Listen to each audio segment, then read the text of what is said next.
Welcome in to our latest Soccer Down Here feature. My name's Jason Longshore. I had the chance this week to pay a visit to the Southern Soccer Academy and their beautiful facility over at Marathon Park to learn a little bit more about their USL programs for summer leagues. The men play in USL League 2, the women play in the USL W League. Highly recommended to check out their amazing facility. Very fan-friendly, very close to the action, and a lot of talent on both of these rosters. Learn a little bit more about the SSA USL programs with me now. Jordan Davis with SSA USL W Royals, head coach. How long have you been with SSA? SSA since its inception, since 2012. Before then I was with one of the smaller clubs that merged to create our academy. With the W League, tell me a little bit about just how a year goes for you. I know it's a summer league season, but it's a year-round kind of process, right? It is, yeah. Very exciting. So stepping into the role in late fall, that really is a time to start thinking about roster building and thinking about how we're going to go about that process. So we looked to have 2 ID events over the winter when hopes of most players back in town. So that gave us a good first catch in the community of getting players out here, returning players, helping them understand the coaching transition, what we're looking to do in our growth into the league. And then from there, we had a baseline of player pool, and in the spring allowed me to start going out to more college games, connecting with coaches in transition, and really start to build that rapport going into May 1. What are the goals for the W League team? Goals for our W League team? Yeah. Our goals are, we've talked about in our presentations, both extrinsic goals, all right, for us to make the playoffs and have that success and drive the club forward. And then the intrinsic ones, everyone's coming to this environment from a different place and a different space, and so it's to create as much value in that, as much enjoyment. And we talk a lot about how we're going to not necessarily grow through this, but we're definitely going to shift, and we're going to have a better understanding of the game and what we're trying to do next. For some players, is they're trying to, in that cusp of trying to go pro. Others, it's return to their college game. Others, they're graduating high schoolers, and it's how they best prepared for their first year of college soccer. Yeah, I was going to ask you, are you starting to see some SSA youth players be able to make that jump to the W League side in the summer? That's been an awesome part of this, yeah. So we've had some internal standards of looking to have 3 underage players on every match day squad to show that player pathway and to really grow our players into it. And so even in second game here versus North Alabama, Olivia Norton came on late. She really had some really good attacking moments. We drew a late pen. I tried to get her to take it. So we're definitely involving those players and helping the younger ones in our academy say that is the progression for me. And then for the younger girls in the club, are you trying to involve them in game days and get them connected to the W League team in the summer? Yeah, so a couple things we've done to really drive that forward is we've taken specific match days and assigned that to different academy locations. Obviously the player walkouts, the ball girls, those general things. We have some girls in the squad who see themselves as future coaches, and so being able to connect them with players who like to do private training and work with people. So now they're able to access the facility, get some one-on-one sessions in with the girls, and again, for them to see that. Tell me a little bit about the facility here. It's just an amazing setup for you guys. At Marathon Park. So Simon Davey, our executive director and board, this has been a project on our radar for a number of years, and as the club has grown and the capabilities, a plan they put in place. So broke ground in 2020 and completed the project later in the year. And so it's been a wonderful place to be able to host, to drive the club forward, to have locker rooms, team rooms, classroom sessions. Our technical staff works out of here while our admin is still in their office park. And it just really gives the community a foothold to feel that there's a stadium, it's a training facility, there's strength and conditioning, and it really is providing that holistic athlete approach. Creates kind of a home base for a club that's so big and has so many different locations, right? Right. I mean, between pushing almost 4,000 competitive and 7,000 recreation, spanning 11 different branches, that's a lot of people that at times can feel disconnected. And so this gives us kind of that, this is home for us. This is across the board a place where people know that they can come, be a part of it, step in, and this is our base. Coaching on the W League side, is there anything that you ever pull from your experience as a pro with the Silverbacks?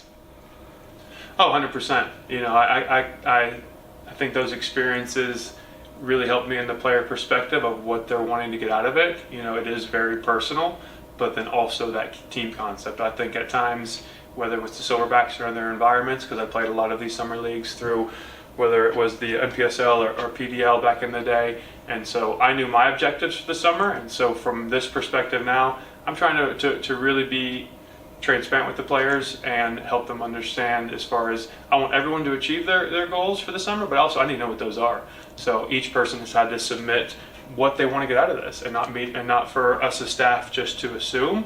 And it's been really enlightening to see in paper what they want out of this, what they want for themselves, and it's helped me get to know them more as a person, which is helping those connections to say, okay, I know this is what they want at the end of the day.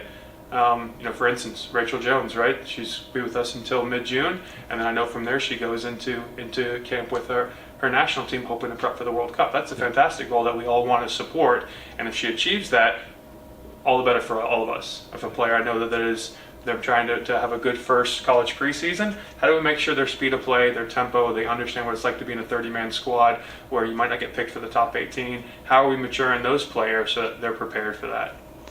How are you starting to see maybe the difference on the women's side with the professional game being a real outlet now with NWSL and USL Super League coming at the highest level? Are you starting to see more female players aspire to play professionally?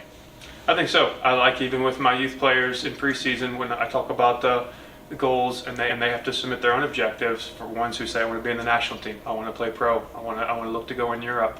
They're seeing that as not just a dream, but something legitimate and tangible. I love the press release for the USL Super League comparing there's 100 men's pro opportunities in the country. Currently, I think there's 12 in the WSL.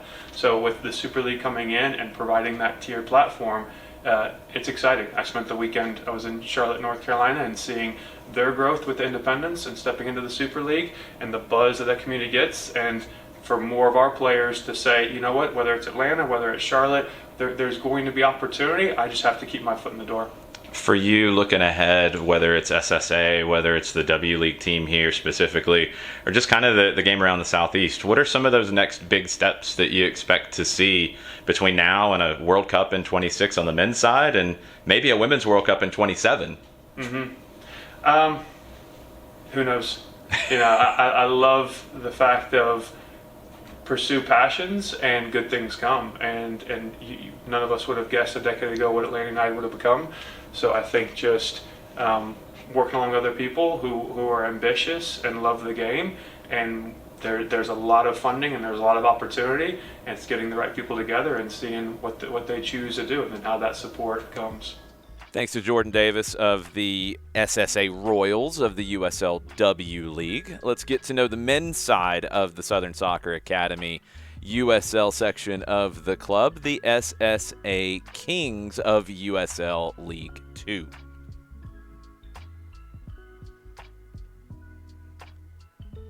My name is Garreth Barker.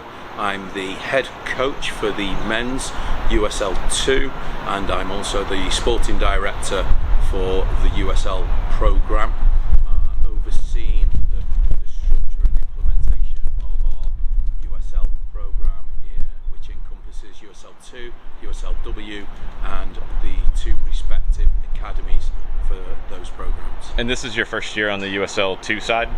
It's my first year as head coach. I've been at the club for 2 years now, and my remit is as the sporting director, but first year as head coach for the USL 2. How does the USL component of the club connect to the youth side of the club? So when I sat down and with the club hierarchy, we said that we wanted to try and base it around a European model, and what you've got to do then is create a pathway and force that pathway. So what you have to do is make sure that there's some mandatory stipulations. So for us, one of those is that we have U19s on the match day roster. For us, it does a couple of things. It connects our under-19s and our under-17s with the senior team. It's not just a visible platform, it's an active pathway. I've already had a great response from some of those players. I think also what it does then, it highlights to our wider membership that if you're bringing your son or your daughter to Southern Soccer Academy, aged 9, 10, 11, 12, 13, 14, whatever, that if they're an elite player and they're a competitive player, that they can work their way through our MLS programs, and the MLS can lead into USL Academy, which can lead into USL 2. And what we want to do for our men's and women's programs is create a self-fulfilling prophecy that we give opportunities to our college-bound players. They play in the USL, whether that's the under-20s academy, whether that's in the senior team. They then leave us, they go to university, they get better, they become more experienced, and the following year we re-recruit them back into our USL program for our USL 2 and for Jordan's USL W. The added caveat to that then is that we know those players, we know the qualities, and we know those people. Again though, it's almost a reward to the parents and the players that have come through the club, knowing that they've got a home to come back to, which I feel is important. And what we think then is that maybe each squad, let's say we have 30 players on a squad, that in 3 years' time we would like to think that upwards of 60% of that is internal player migration as opposed to external player requisition. Obviously we'll still go out and look for players and bring them in, position specific, but if we can get the core of our team from local players that have come through Southern Soccer Academy as juniors and teens and developed and gone away and come back, I think that's an incredible journey for them and a success story for us. How is that internal recruiting process carried out with a club that is so large like SSA? So many players all over in many different parts of the state. In terms of players within the club? Within the club coming through the pathway. So it's ostensibly the top program, and the top program for us in the boys is the MLS. So we have a full MLS Next platform, and within that I believe we have the best coaches that I've come across. Everybody within that program's worked in professional football. Everybody has, apart from myself in that program, played in professional football and managed and coached in professional football. I think on top of that, those people with that experience produce good players and good teams. I think that what's happened then is that we've had 3 teams, and it's no coincidence, qualify for the Nationals in Dallas. Our U19s are going, our U17s and our U15s are all going to Dallas for the Nationals, and we'll recruit those players because if they're in those programs, they're the best of the best. So I see the MLS as the best of the best pool, and that's where we would recruit from. So we would recruit from there for the USL Academy, the under-20s platform, and obviously from that pool to come and train with and participate with the USL 2 also. How do you involve the younger kids in the club on a USL 2 game day, for example? Okay, so various strategies for that, by opening it up to maybe a free admission so they can come and see. Themed nights have been discussed as well, and then what we try and do is get the younger teams in to come and act as ball boys and ball girls as well, so they get to see things firsthand. I asked Jordan about it, and I know every team in the summer kind of has different sets of goals, obviously, to win a championship, but what are the goals for your USL 2 team this summer? That's an interesting question, and it depends, I suppose, on what you see as a goal. What I've said to the players is what I'll say to you. We've asked them to be competitive. We've asked them to make sure that they give 100% in every game, that they train high and they give everything there, that they train and work with integrity, but also that they create a good environment that younger players can come into. I've spoken to them, they know that they've got to set examples for younger players and show leadership, and I've spoken to the captain about that. So my goals are that they're competitive. That's all that I can say. I think you can set yourself an issue if you say, I want to qualify, I want to win, I want X amount of points. If you start doing that, and you don't attain those goals, then you're setting yourself up for a fall. And one thing I've learned is just, and it's such an old adage, but it's just take it game by game. We've had a reasonable start. We've had 2 games. We had an away game in Alabama, first game, which we won 4-0. We had a first home game the other night on Wednesday against Tennessee, which we won 2-1. Went 1-0 down, came back 2-1. 2 different games. The players would tell you the same. So we had a good start. What they've got to do is stay grounded, stay level-headed, and just apply a set of principles that Jack, myself, Cam, and Jordan want them to apply in training and in games, and we'll see where it takes us. We were talking about it before we started, the pathway and bringing those players through.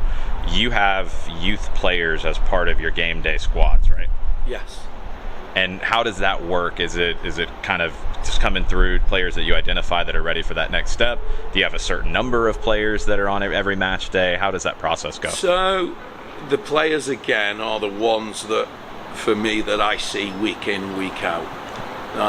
Simon's under-19s, my under-17s are the ones that we will invite for training, and it's not an invite for every player. It's an elitist environment, so we have to consider that we think you can deal with it technically, but emotionally as well is the other thing. There's a lot of pressure, so we invite those players to come and train and then get them in, and if they then show that they're good enough, there's always a risk to it, but then we can involve them on a match day roster. We've had a couple of the boys out this morning for the first training session. We had one the other morning, came out and he turned around to Jack and he said, "Wow, that was fast." Yep. So there's a little period of acclimation for sure with younger players coming in, but I think, as I say, I think we've got good staff in our MLS program that have prepared those players well for that, and I think that acclimation period would probably be 3, 4, 5 training sessions, and I think then once they get some self-belief, a bit of confidence, and more on the front foot than the back foot, and then we'll be looking to get them involved with the matchday squad. We'll always take 19 men as well, so we always get room to take another younger player as the support player, just in case somebody pulls up early, somebody's ill, or somebody doesn't arrive. Right. The road gets blocked, etc. So so we could take another youngster for there as well. Excellent. And good experience for them. But it also, what it does, it gives validity to the wider programs for the MLS. I think we have a very, very good MLS program here. As I say, this is where they play. It's a heck of a venue. We train here twice a week down at Franklin Gate, and I think it gives validity to that because we want to attract the best players and the best people into that program. And if we can say, well, we've just had a 17, 18-year-old playing our USL 2, right, okay, that's your aim. You can say that to a 15-year-old boy, a 14-year-old, and say, well, you're only 2, 3, 4 years away from that. Before you go away to university, you could be playing USL 2. I think it's a heck of a carrot, and it's not for everybody because they've got to be the best of the best. But it's tangible and it's viable. So I think it lends itself to giving greater credit to our MLS program, and likewise, obviously, for Jordan's program for the USL W and the GM. Looking ahead, with all the growth we've seen in soccer in this part of the country, and there's more coming with a World Cup in 26 and maybe a Women's World Cup in 27, what are your goals for growth for SSA and for your programs here? My remit is the USL program. For me, or USL 2, we need a period of consolidation. USL W, period of consolidation. I think we're now getting the right staff around, good staff. We've got good support staff. I think the recruitment is solid. There's always room for improvement on that, obviously. But for me, it's also about the returning players that are going to college coming back into the program next year as well, to begin that cycle of internal player migration. That's something I'm excited about, and it's a year-on-year improvement. The programs will get bigger. You know, USL are ambitious. They're a heck of a professional organisation, and it's about just consolidating our program. So, for example, speaking to a local college about the possibility of sports science provision, improving sports science support and support services around USL W, USL 2, etc., and slow and steady steps to improve them. That's where I see it, because this is a big club. There's MLS programs, there's girls academy, we've got under 20 academy for the USL, so there's a lot of work to be done on a lot of fronts, and I think it's a year-on-year progression, solid progression, and then bringing those players back in that go away to university. That's one of the key things for us, because this is a family football club. We had graduation here, we had a graduation celebration for our seniors. These are the banners that you see on the balcony, and we had all those guys in. Simon's team, they played Atlanta. We had food, they all got a graduation jacket, we had all the families in. There was presentations, there was speeches, there was fireworks. Well, when I say fireworks, I set some off, but I was much maligned. I was told that they were, shall we say, poor. But a great evening. It's a real family club. So for me, I think once we get those players coming back in and we stay in touch with them, that's great, because in 2 years we're going to get some of those players back. In a year, and over the coming years we get the families back, and that's a big thing for me. It's a family club, so that's something we're keen to build on as well. Thanks to everybody at SSA for the hospitality. Thank you, Jack Colton, for setting this up. Thank you to Jordan Davis and Garreth Barker. Make sure you are following SSA on Twitter, _SSA Soccer, and on Instagram at Southern Soccer Academy. This is Jason Longshore signing off for another Soccer Down Here profile. Mucha plata, y'all.